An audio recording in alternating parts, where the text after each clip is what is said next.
What's up, guys? It's your girl Jen. Welcome to the hot news of the week, or should I say the Meek and Drake news of the week. But we'll get to that in a second. Peter Palooza went down this week. There were a ton of great performances from Bodega Bams, Vic Mensa, and A$AP Rocky, who headlined the show and brought out the entire A$AP mob.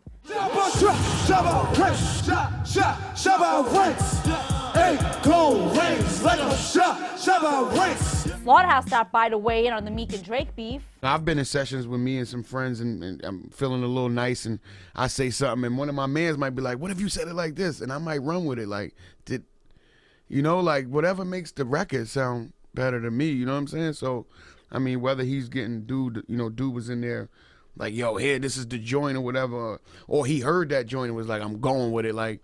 It's just music, man, just making music. And Ebro in the morning weighed in as well. And I could speculate many different ways as to why that song didn't come through last night. I'm not gonna do that today. Yes, Laura Styles.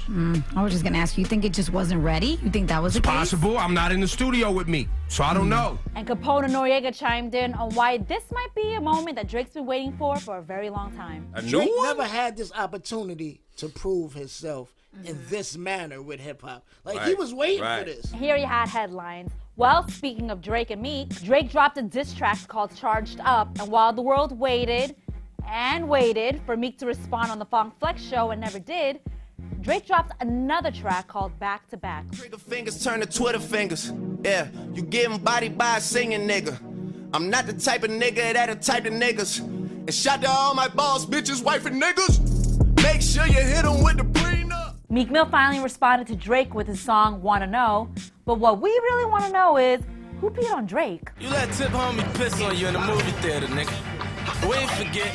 Well, in some very disturbing news, footage of a police officer killing a man has become public. The latest victim is Samuel Dubose. Sam was pulled over by University of Cincinnati police officer Ray Tensing because he didn't have his front license plate on. After Officer Tensing spoke to Sam for only about 2 minutes, he shot him in the back of the head, killing him. The entire ordeal was caught on Officer Tensing's body cam, and he has since turned himself into authorities and is facing murder and voluntary manslaughter charges. His bond is set at $1 million. People were disgusted to hear the story of Walter Palmer this week. The dentist is a big game hunter and paid 2 Zimbabwean guys to release a beloved 13-year-old lion named Cecil from his sanctuary. Walter shot the lion with a crossbow, but it managed to get away. They tracked it for another 40 hours, and upon finding it, they beheaded it and skinned it. Palmer is pleading ignorance and said that he was relying on his guide's expertise. And sadly, Bobby Christina passed away at the age of 22. Our condolences go out to Bobby Brown and the entire Houston family. All right, that's your hot news of the week. I'm your girl, Jen. Remember, to get a full recap of everything you saw today in this video, head over to hot97.com. Now, I know we spoke about the Meek and Drake stuff, and there were a ton of depressing stories in today's hot news.